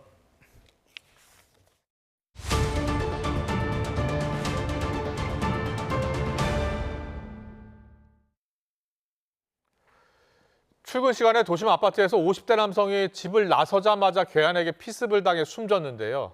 알고 봤더니 이 괴한은 피해자의 직장 동료였습니다. 미리 흉기와 대나무로 된 둔기를 챙겨서 집 앞에서 기다리고 있다가 범행을 저지른 것으로 드러났습니다. 나현호 기자의 보도입니다. 아파트 1층에 50대 남성 A씨가 손가방과 대나무 막대기를 들고 들어오더니 계단으로 올라갑니다. 이로부터 1시간 10여 분 뒤 승강기 CCTV에는 두 남자가 격렬하게 몸싸움하는 모습이 찍힙니다. 피해자가 집을 나서자마자 미리 기다리고 있던 A씨가 대나무 막대기와 흉기를 휘두른 겁니다. 문 앞에 누가 엘리베이터 앞에 쓰러져 있고 이제 와서 확인하고 있는데 엘리베이터 앞에서 이렇게 앞에 머리색으로 이렇게 딱 이렇게 누워있는 상황 엎어졌어요. 주민 신고를 받고 출동한 119가 심폐소생술을 하며 병원으로 옮겼지만 목이 찔린 피해자는 결국 숨졌습니다. 범행 직후 A씨는 계단으로 황급히 내려온 뒤 차를 타고 어디론가 도주했습니다. 경찰은 범행이 일어난 지 3시간 만에 광주 북구 문흥동에서 피의자 A씨를 긴급 체포했습니다. 숨진 피해자와 피의자 A씨는 다름 아닌 같은 직장에서 일하는 동료 사이인 것으로 파악됐습니다. 경찰은 A씨를 상대로 원한 관계를 비롯한 정확한 범행 동기를 파악하고 있습니다. 업무적으로 좀 이상한 회사 내에서 불화가 있었다고 업무적으로 부딪히는 부분이 있었는데 그런 것은 이제 사람 나름대로 앞에 조금. 경찰은 정확한 사망 원인을 규명하기 위해 국립과학수사연구원에 피해자 부검을 의뢰하고 피의자 A씨의 구속영장을 신청할 계획입니다. YTN 나연호입니다. 의료 공백으로 수술받지 못하는 암 환자가 크게 늘어난 것으로 나타났습니다. 특히 이른바 빅5 대형 병원의 암 수술 건수가 크게 줄었는데요. 정부는 상급 종합병원을 중증 환자 위주로 전환한다고 강조했는데 정작 암 환자마저 수술을 못 받는 상황이 이어지고 있습니다. 홍성기 기자의 보도입니다. 의대 증원 숫자가 발표되고 전공의들이 병원을 떠나기 시작한 건 지난 2월. 의료진 이탈과 함께 진료 공백도 본격화했습니다. 진료 축소는 물론 수술 건수도 함께 감소했는데 가장 중증 환자로 꼽히는 암 환자들도 예외는 아니었습니다. 민주당 김윤 의원실이 건강보험심사평가원에서 받은 자료를 보면 지난 2월부터 6월까지 상급병원에서 암 수술을 받은 환자는 5만 7천여 명. 1년 전 같은 기간 6만 8천여 명보다 16% 이상 줄어들었습니다. 암 환자가 갑자기 줄어든 게 아니라면 그만큼 수술받지 못한 환자가 많았다는 겁니다. 서울대병원 등 이른바 빅5로 꼽히는 유명 대학병원의 상황은 더 심각합니다. 빅5의 암 수술 건수 감소율은 30%에 육박해 비수도권 상급병원과 비교하면 수술 감소율이 2.5배나 됐습니다. 환자 수만 놓고 보면 줄어든 암 수술 환자의 75%가 빅5에서 나왔습니다. 빅5의 진료량이 줄어드니까 암 환자들이 큰 영향을 받은 거죠. 빅5에서 수술 받기로 했던 암 환자들이 지금 수술을 제대로 못 받고 수술까지의 대기 기간이 길어진 거죠. 정부는 지금의 의료 공백 상황을 상급병원이 중증 환자 위주로 가는 정상화의 과정으로 보고 있습니다. 그러나 가장 중증 환자로 꼽히는 암 환자들마저 수술받지 못하는 상황이 이어지면서 정부의 설명이 얼마나 설득력이 있을지는 미지수입니다. YTN 홍성기입니다. 충북 청주에서 탈장 증세 등으로 응급수술을 받아야 했던 4개월 영아가 130km 떨어진 서울의 한 상급병원으로 이송돼 수술을 받았습니다. 어제 오전 10시 반쯤 충북 청주시 어린이병원에서 생후 4개월 된 영아의 탈장과 요로 감염이 의심된다는 신고가 접수됐습니다. 소방당국은 상급 종합병원으로 이송하려고 했지만 소아 전문의 부재 등의 이유로 인근 지역 병원 10곳에서 수용이 불가하다는 답변을 받았습니다. 결국 그 영아는 신고 3시간여 만인 오후 1시 40분쯤 서울의 한 병원으로 이송돼 수술을 받았습니다. 대통령실은 의료계에서 주장하는 내년도 의대 증원 유예 주장에 대해 현실적으로 불가능하다는 입장을 재확인했습니다. 대통령실 핵심 관계자는 오늘 기자들과 만나 수시 원서 접수가 시작되는 등 대혼란이 일어날 수 있다며 이같이 말했습니다. 다만 2026년 이후 의대 증원 규모에 대해서는 의료계에서 합리적인 의견을 내놓으면 제로 베이스에서 열린 마음으로 논의하겠다며 하루빨리 대화 테이블로 나와달라고 당부했습니다. 정부와 의료계의 갈등으로 전국 곳곳의 응급실 운영이 차질을 빚고 있습니다. 추석 연휴 응급실 의료 공백 우려가 나오면서 지자체들이 대책 마련에 나섰습니다. 오태인 기자의 보도입니다. 비교적 한산한 평일 오전 울산 지역을 담당하는 권역 응급의료센터. 일부 진료 공백이 생긴 다른 지역과 달리 24시간 돌아가고 있습니다. 전공의 사직으로 한때 어려움도 있었지만 경영진까지 투입되면서 일단 운영 중단은 피했습니다. 의료진의 숫자가 좀 줄어있긴 하지만 우리 응급의학과 교수님들의 이제 헌신적인 노력으로 24시간 360일 체제는 정상적으로 돌아가고 있습니다. 그렇지만 주로 이제 중증 환자 중심으로 저희가 진료를 하고 있고요. 하지만 언제 진료가 중단될지 시민 불안은 커지고 있습니다. 특히 추석 연휴를 앞두고 갑자기 아프면 진료를 못 받을까 하는 걱정이 이어집니다. 시민들 우려 속에 추석 연휴 응급실 의료 공백을 막으려고 지자체에서 대책을 내놨습니다. 울산시는 우선 비상의료관리 상황반을 꾸려 지역 12개 모든 응급기관을 전담 관리하는 공무원을 배치했습니다. 응급 사항을 매일 점검하고 특이 사항이 발생하면 바로 조치할 수 있도록 한 겁니다. 또 지난 설 연휴보다 3배 많은 310여 개 병의원과 600여 개 약국이 문을 열도록 했습니다. 추석 연휴에 우리 울산의 의료 체계가 정상화될 수 있도록 우리 시에서도 상황실을 운영할 것이고요. 특히 이제 한의사, 의사, 약사, 동네 병원까지도 저희들 비상 체제를 유지하고 있습니다. 정부와 지자체도 응급실 대란을 막기 위해 다양한 방법을 내놓고 있지만 근본적인 해결 방안은 아니라는 목소리가 커지는 상황. 정부와 의료계 갈등이 빨리 마무리되기만을 바라고 있습니다. YTN 오태인입니다. 최근 딥페이크 등 디지털 성범죄로 SNS 이용자들의 불안감이 커지고 있는 가운데 나체 사진 등 성적 수치심을 주는 이미지를 불특정 다수에게 보내는 사이버 플래싱이 늘고 있습니다. 온라인 바바리맨이라고도 불리는데요. DM, 즉 다이렉트 메시지뿐만 아니라 휴대전화의 블루투스, 와이파이 기능을 이용한 피해도 확산하고 있습니다.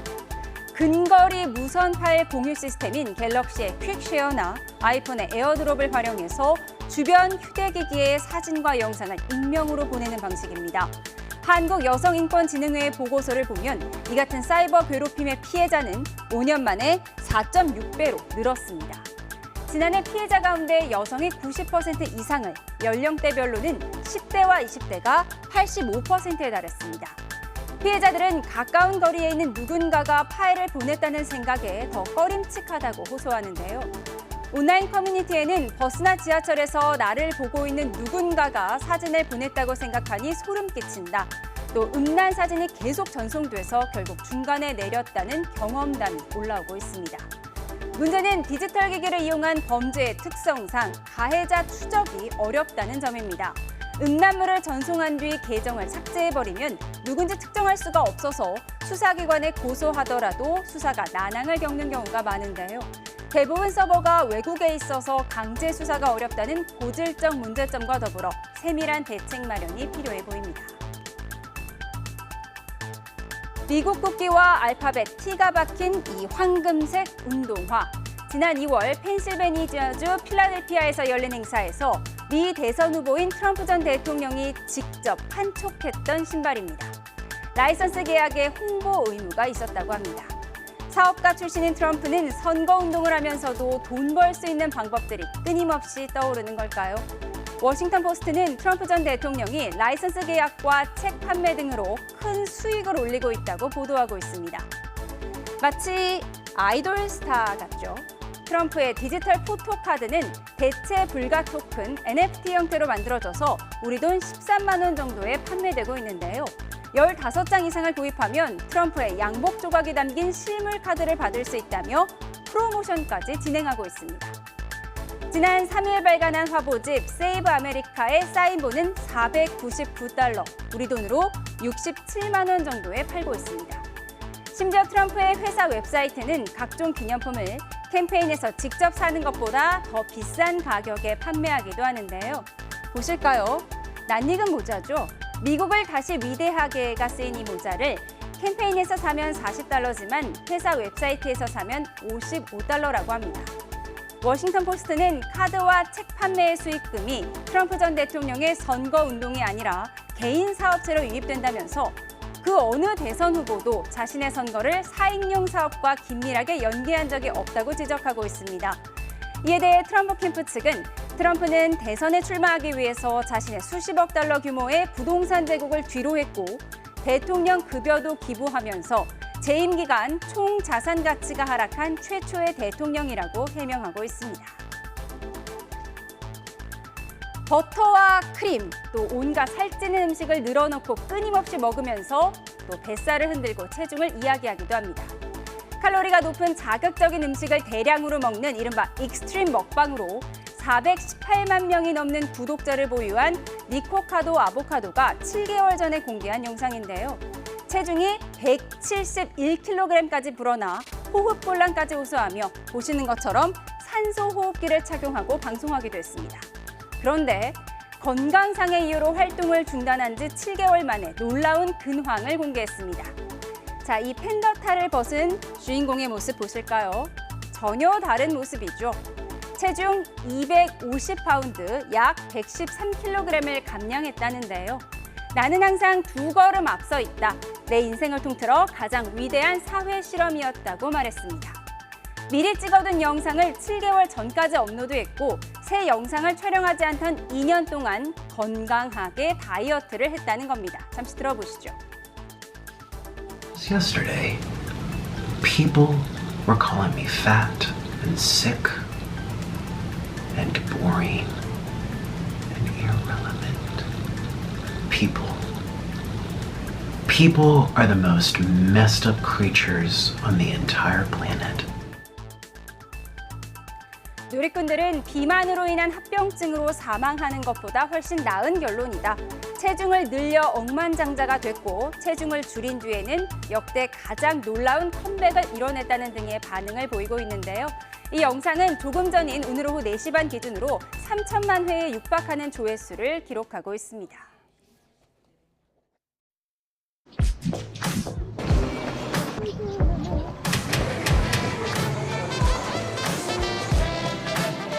운동을 안 하면 확실히 요요가 금방 오더라고요. 운동하는 게 제일 좋은 방법입니다.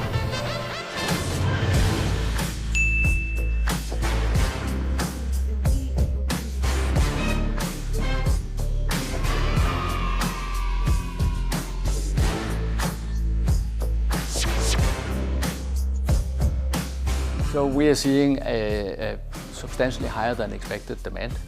That's despite the fact that we have increased our supply quite dramatically. The demand is just very, very high.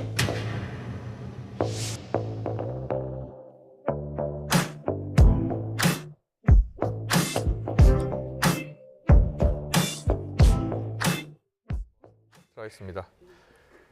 네, 쉽게 먹고 쉽게 뺄 수 있다는 비만 치료제 곧 우리나라에 들어올 것 같습니다. 혈당 조절, 식욕 억제 효과가 있다고 하는데요.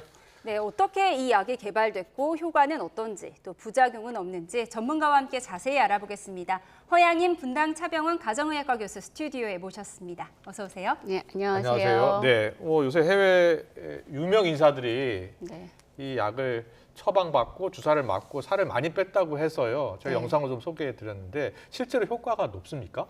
네, 세마글루타이드 얘기하시는 거죠. 저희가 지금 예. 아직 국내에서 시판되고 있지는 않지만 미국 작년에 국내에서도 식약처에 비만 치료제로 승인을 받았습니다. 그래서 예, 그 출시를 기다리고 있는 상태고요. 네. 이 위고비 세마글루타이드 제품 자체가 장기적으로 치료를 했을 때 15% 정도 본인 원래 기저체중 대비 15% 정도의 체중 감량 효과가 있다고 해서 치료제로 승인을 받았고 외국에 유명하신 분들도 네. 이걸 이용해서 체중 감량을 했다라고 하면서 많이 지금 각광을 받고 있는 약제입니다. 그렇군요. 네. 많은 분들이 궁금해할 것 같아요. 어떤 원리로 살을 빼주는 건가요? 네, 우리 GLP-1 아고니스트라고 하는 약제고요. 예. 저희가 원래 음식을 먹게 되면 위장관에서 나오는 호르몬입니다. 그 호르몬의 작용은 많이 먹었다라고 해서 이제 뇌 식욕 중추에 작용을 해서 포만감을 주기도 하고 네, 하는 위장관 호르몬이 혈당 조절을 시키고 왜냐 음식을 먹고 나면 혈당이 올라가잖아요. 그렇죠. 예. 그런 효과가 있는데 우리 몸에서 나오는 호르몬은 분해 시간이 굉장히 빠르기 때문에 그 예. 효과가 오랫동안 지속이 되지 않습니다. 예. 앞서 지금 국내에서 시판되고 있는 리라글루타이드 비만 치료제를 사용한 삭센다 같은 경우도 예. 같은 계열의 약제고요. 다만 이 약제들이 분해하는 그러니까 반감기라고 하죠. 약제 네. 우리나라에서 우리 몸에서 대사되는 시간이 다르기 때문에 예. 그리고 또 약간의 펩타이드를 치환해서 여러 가지 제형이 나오는데 그 중에서도 체중 감량 효과가 뛰어난 리라글루타이드 그리고 세마글루타이드가 순서대로 싹센다 위고비가 예. 비만 치료제로 승인을 받은 것입니다. 그렇군요. 지금 네. 화면에 나오는 건 뭐예요? 아까 보니까 파란색. 예, 저게 저 주사기입니까? 네, 저게 지금 사용되고 있는 이건 지금 리라글루타이드인 것 같고요. 예. 싹센다. 지금 많이 이미 출시돼서 사용을 많이 하고 있는 약제죠. 예. 사실 이 GLP-1 아고니스트 계열 자체 약들은 처음에는 당뇨병 치료제로 나왔습니다. 혈당을 떨어뜨려주는 효과가 있거든요. 예. 그래서 인슐린 분비를 자극을 하고 글루카곤을 억제하는 효과가 있어서 네. 혈당을 떨어뜨려주는 효과에서 당뇨 약제로 개발이 됐다가 예. 용량을 증량시키면서 사용을 하다 보니 비만 효과, 체중 감량 효과가 있다라고 나오면서 특히나 체중 감량 효과를 많이 인정을 받은 리라글루타이드와 세마글루타이드가 비만 치료도 승인을 받았습니다. 네. 다만 당뇨 약제로 사용할 때랑 비만 치료제로 사용할 때 용량이 다르다는 것도 알고 계셔야 되고요. 그래요? 어떻게 달라요?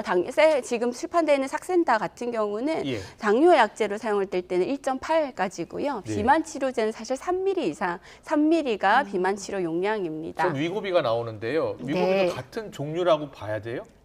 같은 계열, GLP-1 아고니스트라고 하는 예. 계열이고요. 다만 일부 펩타이드를 치환해서 만들었기 때문에 이제 성분 얘는 세마글루타이드입니다. 그리고 얘는 치료 이전에 삭센다와 다르게 예. 반감기가 더 길어서 삭센다는 매일 한 번씩 맞아야 됐다면 예. 이 약제는 일주일에 한 번 맞는 약제로 이제 시판되고 있습니다. 거기 보니까 0.25mg이네요. 0.25mg. 0.25로 시작해서 2.4ml까지 한 단계를 4주씩 사용하면서 증량하도록 되어 있습니다. 지금 사용되고 있는 리라글루타이드 싹센다도 한 번에 치료 용량까지 올리는 게 아니라 0.6에서 시작을 해서 일주일 단위로 0.6, 1.2, 1.8 이런 수로 증량하면서 효과와 부작용을 모니터링하면서 사용하도록 하고 있습니다. 일론 머스크가 맞고 13kg 뺐다 극찬했던 그 주사가 이 주사죠. 위고비 주사입니다. 예. 네. 지금 어떻게 본인이 직접 그 주사를 네. 몸에 맞아야 돼요? 네, 보통은 배에 피하 지방에 주사를 많이들 배예요? 하시고요. 예. 네, 보통 침이 바늘 자체 개발이 되어 있을 때 주사기 그 앞에다가 이제 일회용 주사 바늘을 껴서 다 사용을 하도록 하고 있고요. 삭센다 같은 경우 다해 주사입니다. 위고비도 원래 한 용량을 4주 사용하기 때문에 펜 하나가 4주 용량이라고 생각하시면 됩니다. 그래요? 네. 예. 유명 모델이 한 달 만에 7kg을 뺐다라고 알려졌는데 네. 그렇게 효과가 빨리 나타나나요? 네, 이게 식욕 억제 효과가 크고 그다음에 대사적으로 특히나 진짜 삭센다나 세마글루타이드나 리라글루타이드가 많이 각광을 받는 이유는 사실 우리가 감량이 될 때 목적으로 하는 체지방이나 내장 지방 감량 효과가 있다라고 나온 것과 함께 이후에 이제 비만으로 인해서 동반되어 있는 여러 가지 질환에서 개선 효과를 볼 수가 있어서요. 예. 당연히 이제 당뇨약제였기 때문에 혈당 조절 효과가 있고 예. 체중이 감량이 되면서 혈압이나 콜레스테롤 같은 여러 가지 대사 지표가 개선될 뿐만 아니라 예. 리라글루타이드 같은 경우도 장기적으로 사용했을 때 주요 심혈관계 질환 위험을 낮춘다는 보고가 있었고요. 예. 특히나 이제 비만 주사, 살 빼는 주사라고만 얘기할 게 아니라 우리가 예. 비만 치료제로 생각을 해야 되는 이유 중에 하나는 특히나 이제 세마글루타이드는 아직 국내에는 비만 치료제만 승인을 받았지만 FDA에서는 심혈관 질환 예방을 할 수 있는 효과가 있다라고까지 승인을 받았어요. 아, 그래요? 최근에 예. 발표된 데이터 때문에 그런데요. 예. 말씀을 좀 드리면 당뇨가 없지만 이미 심혈관계 질환을 갖고 있는 비만 환자들을 과체중이나 비만에 해당하는 환자들을 대상으로 추적 관찰을 했을 때 다시 심장 질환이 생기거나 심부전이 생기거나 뇌졸중이 생기거나 하는 2차적으로 다시 한번 생길 수 있는 그런 위험도를 낮췄다라고 발표가 되면서 심혈관 질환 예방 약제로서도 효과를 FDA에서 승인을 받은 상태입니다. 네. 그럼 만약에 당뇨도 없고 심혈관 질환도 없는데 조금 더 날씬해지고 싶은 정상적인 여성은 먹으면 안 되나요? 일단은 맞으면 안 비만 되나요? 치료제라고 얘기를 말씀을 드렸어요. 사실 예. 비만 치료제 국내 승인되는 이제 치료제의 인디케이션은 적응증은 체질량 지수, 키랑 몸무게로 계산한 예. 체질량 지수가 30 이상인 비만이거나 아니면 27 이상이면서 동반 질환이 있을 때 대상으로 합니다. 물론 비만 기준은 체질량 지수가 25 이상인데요. 예, 예. 거기에 해당이 되면서 대사 질환이 있고 체중 감량을 했을 때 이득을 볼 거라고 생각하는 분들이 사실은 대상자입니다. 네. 사실 이제 내가 조금 체중을 더 날씬해지기 위해서만 하면 조금 빠지는 것 때문에 많이들 미용시장에서 쓰시고 있는 건 알고 있지만 그래요? 엄밀히 예. 말하면 비만, 여러 가지 질환을 대사를 개선하게 시키기 위해서 쓰는 치료제라는 거에 대해서 저희 이해해 주셨으면 좋겠습니다. 네. 네. 여러 지금 뭐 긍정적인 효과를 네. 보이고 있다고 해서 다도 맞아야 되는 것 아니라고 생각하는 분들이 많아질까 봐요. 그렇죠. 그러면 안 되시고요. 부작용, 어떤 네. 부작용이 있습니까? 네, 이게 위장에서 작용을 한다고 말씀드렸잖아요. 예. 그래서 얘가 이제 포만감도 주지만 장 운동 자체를 느려지게 하는 게 있어요. 그래서 조금 먹어도 더 배가 부르니까 많이 안 먹게 되는 효과도 있습니다. 예. 하지만 반대로 그런 효과 때문에 가장 흔한 부작용, 오심, 구토, 변비나 설사 같은 위장관계 부작용이 있을 수 있고 네, 두통이나 약제로 인한 알레르기 반응 같은 부작용이 있을 수 있고요. 네. 또 담석이나 췌장염 같은 위험을 조금 드물긴 하지만 올릴 수 있다라고 얘기는 보고가 되고 있습니다. 그래요? 예. 네. 그래서 필요하신 분들이 사용하셔야지 무분별하게 나는 다이어트를 목적으로 조금 더 몇 킬로, 1, 2킬로 더 빼서 날씬해져야지 비키니 입어야지 뭐 이런 목적으로 사용하실 약은 아니라고 생각합니다. 그렇군요. 네. 예, 조심해야 될 것 같아요. 절대 맞으면 안 되는 사람, 그럼 특정 지병이 있을까요? 예. 일단은 이제 갑상선 암 중에서도 수질암에 위에 가족력이 있는 분들이나 뭐 췌장염 병력이 있었거나 뭐 했던 분들은 좀 사용하지 않도록 얘기를 하고 있고요. 예. 또 비교적 안전한 약이고 다만 용량을 증량시키면서 사용하는 이후에는 용량 대비해서 효과도 크지만 부작용 발생도 증가할 수 있기 때문에 순차적으로 약에 적응을 하면서 전문가와 상담을 하면서 본인한테 맞는 용량, 효과를 볼 수 있는 용량, 문제가 생기지 않는 용량을 확인하면서 신중하게 투약하셔야 될 것 같습니다. 반드시 의사의 처방이 필요한 약이고요. 네, 그렇습니다. 네. 제가 마지막으로 가격대가 어떻게 됩니까? 네, 지금 국내 그 싹센터 같은 경우는 예. 사실 비만 약이고 비만 치료제인데도 불구하고 아직까지 비만 치료제는 급여 제재로 인정을 받지 못하고 있습니다. 비급여 제재이기 때문에 사실 각 약국별로 병원별로 시판되는 약간은 좀 차이가 있고요. 있고요. 제가 알기로는 8만 원에서 한 15만 원 사이에서 가격대가 펜 하나의 가격입니다. 최고 용량 3mm 치료 용량을 사용할 때는 한 달에 5일 사용할 수 있거든요. 6개 정도 필요하다고 생각하시면 되고요. 50만 원 정도네요. 네, 그 정도 됩니다. 50만 원 들고 이제 새로 출시될 미고비 같은 경우는 미국에서는 지금 싹센다 한 3배 이상 가격을 형성을 하고 있는데 국내 출시가는 사실 저도 아직 모르고 아직 결정이 되지 않은 것으로 알고 있고요. 다만 이제 미국에서는 미고비 같은 경우에 심혈관 질환이 있는 위험이 있는 역응증이 되는 분들은 일부 보험 커버가 되는 분들 그러니까 미국은 굉장히 사보험이 아니잖아요. 그래서 어떤 보험을 들고 있는 분들은 이거를 급여로 사용할 수 있는 적응증도 있는 것으로 알고 있습니다. 그렇군요. 네, 잘 들었습니다. 네. 뭐 의사 처방을 받고 치료를 받아야 될 것 같습니다. 비만 치료제였습니다. 지금까지 허양임 가정의학과 교수와 함께했습니다. 고맙습니다. 네, 감사합니다.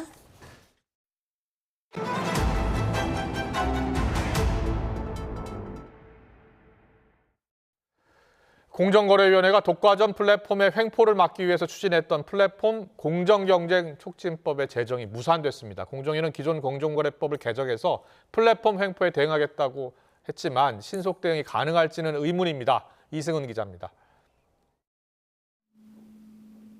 각종 독과점 플랫폼들의 횡포가 잇따르고 있는 가운데 지난해 12월 공정거래위원회는 플랫폼 공정거래 촉진법 제정을 발표했습니다.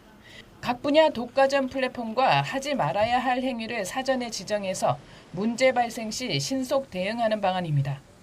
그러자 미국 상공회의소와 스타트업을 비롯한 벤처기업협회가 반대하고 나섰고 정부 부처 내에서도 이견이 나왔습니다. 지난 2월 시간을 가지고 충분히 검토하겠다며 한 발 물러선 공정위는 의견 수렴 결과 새로운 입법 대신에 공정거래법 개정으로 플랫폼 횡포에 대응하겠다고 발표했습니다. 대응 방식도 시장 지배적 플랫폼 사전 지정이 아닌 사후 추정으로 바뀌었습니다. 점유율 60% 이상 기업을 규율하되 스타트업 반발을 막기 위해 연매출 4조 원 이하는 적용 대상에서 빼기로 했습니다. 공정위는 시장 지배적 사업자를 파악하기 위한 주기적 시장 조사를 법제화하고 플랫폼의 입증 책임 강화와 함께 현행 공정거래법상 제재보다 엄격한 수단을 도입하겠다고 밝혔습니다. 반경쟁 행위 적발 시에 과징금 상한을 현행 시장 지배적 지위 남용 행위 관련 매출액의 6%보다 상향해서 8%로 하고 반경쟁 행위의 신속한 차단을 위해서 임시 중지 명령 제도를 도입하겠습니다. 급변하는 플랫폼 시장에서 사후 대응 방식은 상대적으로 속도가 늦을 수밖에 없어 공정위 역량이 시험대에 올랐습니다. 공정위는 이와 함께 법적 사각지대에 있었던 온라인 중개거래 플랫폼의 정산기한과 판매 대금 별도 관리 의무를 법제화하기로 하고 복수의 안을 발표했습니다. 정산기한은 월 판매 마감일로부터 40일인 전통 소매업 정산기한보다 짧게 할 계획인데 최단 10일까지도 검토하고 있습니다. 또 수수료 등을 제외한 판매 대금의 100% 또는 50%를 별도 관리하도록 의무화합니다. YTN 이승은입니다.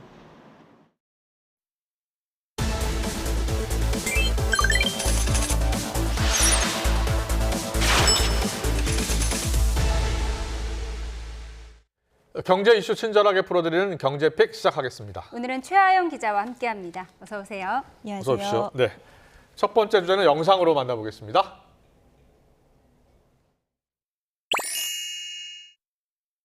하늘의 별들이 반짝이는 한 당신을 좋아해 그대 없이는 못 살아 나 혼자서는 못 살아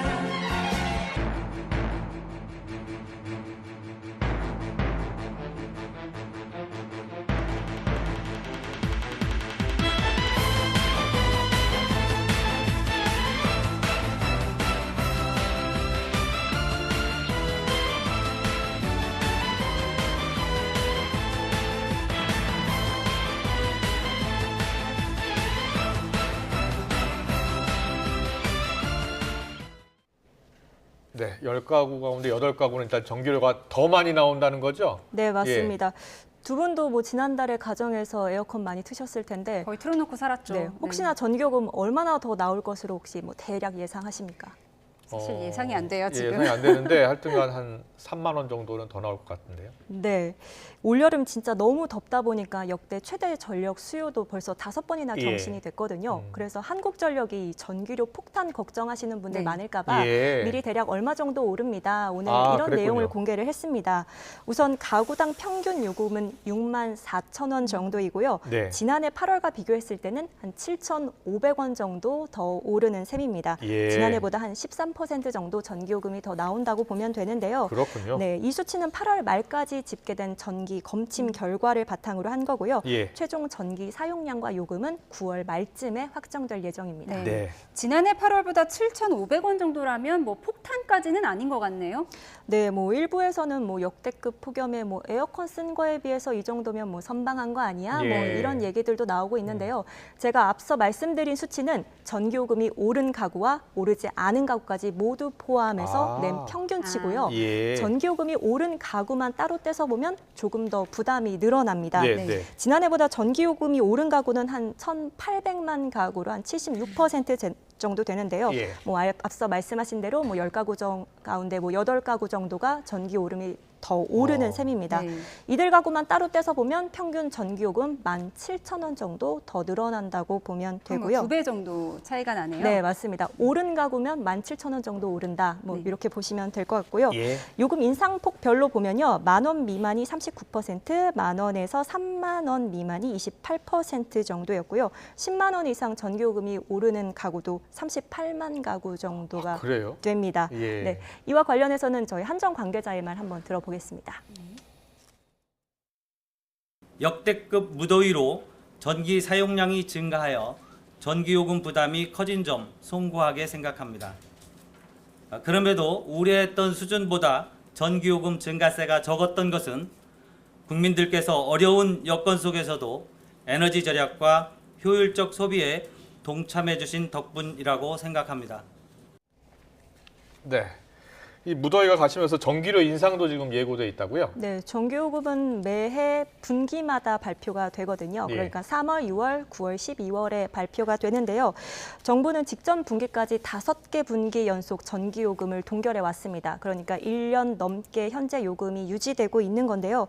그런데 최근 안덕근 산업통상자원부 장관은 이 기자간담회에서 전기요금을 인상하겠다라고 공식화했습니다. 예, 예. 네, 사실 그동안 전기요금을 인상해야 했는데 시점이 문제였거든요. 이 더운 한여름에 인상을 하자니 가계 부담이 늘어날 거고 또 이전에 고물가 현상 때 전기요금을 인상하자니 물가 부담이 더 커질 수밖에 없기 때문에 그동안 인상을 미뤄왔었는데 이제 정부가 물가 안정화 시기에 접어들었다고 판단한 만큼 이르면 4분기쯤에는 전기요금이 인상될 가능성이 있고요.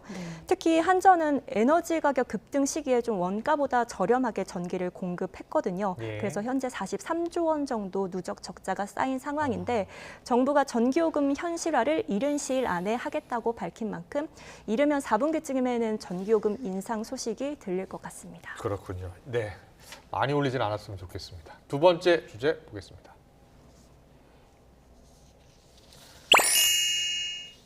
또 아래 공포, 국내 증시 흔들. 네, 오늘 국내 증시 많이 떨어졌죠. 네, 코스피는 지난주 금요일보다 0.33% 떨어진 2,530선에 낙폭을 많이 줄였네요. 네, 맞습니다. 예. 2,530선에 거래를 마쳤고요. 예. 코스닥은 반대로 1.11% 오른 710선에서 장을 마감했습니다. 네, 오늘 코스피 장 초반 2% 가까이 떨어지면서 예, 예. 2,500선이 무너지기도 했거든요. 그래서 이 코스피가 2,400선대로 물러선 건 지난달 5일 이 검은 월요일 이후로 한 달여 만이었는데요. 이 앞서 미국 증시가 급락한 영향으로 오늘 또 코스피가 검은 월요일처럼 이 낙폭을 키우는 거 아니냐 이런 예, 예. 우려가 컸는데 다행히 장 중반 낙폭을 줄이면서 다시 2,500선으로 회복을 했습니다. 네, 저희가 R의 공포라고 했는데 이 R이 경기 침체를 의미하는 거죠? 네, 맞습니다. 예. 미국의 경기 침체 우려가 커지고 있는 건가요? 네, 우리 시간으로 토요일 새벽에 이 뉴욕 증시가 일제히 급락한 영향인데요. 미국 뉴욕 3대 증시 지수가 1에서 2% 정도 모두 하락 마감을 했습니다. 특히 이 미국의 8월 고용 보고서가 이 시장 예상치를 밑돌면서 경기 침체 우려가 커졌기 때문인데요. 예. 특히 국내 증시와 좀 연관성이 높은 엔비디아나 테슬라 주식도 급락을 했습니다. 예. 다만 예상보다 오늘 낙폭은 크지 않은 게 그동안 국내 증시가 미국보다 훨씬 낙폭이 많이 커졌었거든요. 네. 그렇군요. 그래서 오늘은 좀 제한적으로 영향을 받은 것으로 보입니다. 네. 코스피는 한때 2,500선이 무너지기도 했는데 코스닥은 오히려 반등을 했어요. 왜 그런 거예요? 네. 바로 이 금융투자소득세 때문인데요. 최근 민주당 안에서 이 1월에 시행 예정인 금투세를 유예하거나 폐지해야 된다는 목소리가 나오면서 이 투자자들이 반응을 한 건데요. 이 내용은 좀 전문가의 말 자세히 들어보겠습니다. 금투세가 민주당이 이제 강행한다라는 이제 얘기들이 자꾸 나오다 보니까 지난주뿐만 아니라 지금 코스닥이 올해 연초 대비 마이너스 18%나 폭락을 했어요. 민주당 내에서도 반대 의견들이 나오다 보니까 시장이 이제 좀 반응을 하는 게 아니냐. 시장 심리가 조금 일단 이제 긍정적인 방향으로 좀 좋아지는 것 같아요. 네, 특히 코스닥은 코스피보다 이 개인 투자자가 많기 때문에 네. 이 금투세에 조금 더 민감하게 반응한 결과로 보는 것 같습니다. 그렇군요. 잘 들었습니다. 세 번째 주제로 가겠습니다. 3일 만에 완판 온누리 상품권, 오늘부터 1조 푼다. 네, 지난주에 사흘 만에 다 팔렸다 이런 소식 전해드렸는데 이제 네. 추가 판매에 나섰나 봐요? 네, 추석을 앞두고 한 번 더 특별 판매에 들어간 건데요. 1차 판매 때 못 사서 아쉬웠던 분들 계시다면 지금 당장 구매하시면 될 것 같습니다. 1차 때 이 4,061억 원어치가 단 3일 만에 모두 팔렸는데요. 그래서 이번 2차 판매는 규모를 조금 더 늘려서 판매 규모가 1조 원가량 되고요. 예. 앞서 1차 때와 마찬가지로 종이 상품권은 10%, 모바일과 카드형은 15% 할인 판매합니다. 네. 구매 한도는 200만 원이고요. 이 시중은행과 모바일 앱을 통해서 구매를 하실 수 있습니다. 15% 할인폭이 크네요. 근데 네. 올해 특히 인기가 높다면서요? 네, 말씀하신 대로 올해 이 최대 할인폭인 15% 할인이 들어갔기 때문인데요. 또 요즘 같은 고물가 시대에 이렇게 15% 할인 찾기가 쉽지 않잖아요. 않죠. 그래서 네. 더 많은 분들이 몰리는 것 같습니다. 특히 내일부터는 이 온누리 상품권 사용처도 더 확대가 되는데요. 기존에는 이 전통시장 안에 있는 일부 업종에서 사용할 수 있었다면 내일부터는 태권도 학원, 피아노 학원, 필라테스 학원에서도 사용이 가능하고요. 예. 또 한의원이나 치과, 동물병원에서도 사용이 가능하다 보니 좀 더 많은 분들이 관심을 갖는 것 같습니다. 그렇군요. 학원에서도 쓸 수 있다니 반가운 소식인데 네. 추석을 앞두고 전통시장에서 장 보면 추가 환급해준 혜택도 있다고요? 네, 맞습니다. 요즘 채소 물가가 너무 비싸다 보니까 추석 차례상 차리다가 이 상다리가 아니라 예. 허리가 빈다 예. 이런 얘기도 나오고 있는데요. 그래서 전통시장과 대형마트의 추석 차례상 비용을 비교한 통계를 가져와 봤습니다. 예. 전통시장이 평균 29만 8천 원이고요. 대형마트가 37만 1천 원으로 지금 전통시장이 한 7만 3천 원 정도 저렴했는데요. 네. 특히 채소류와 수산물, 육류는 전통시장이 더 쌌고요.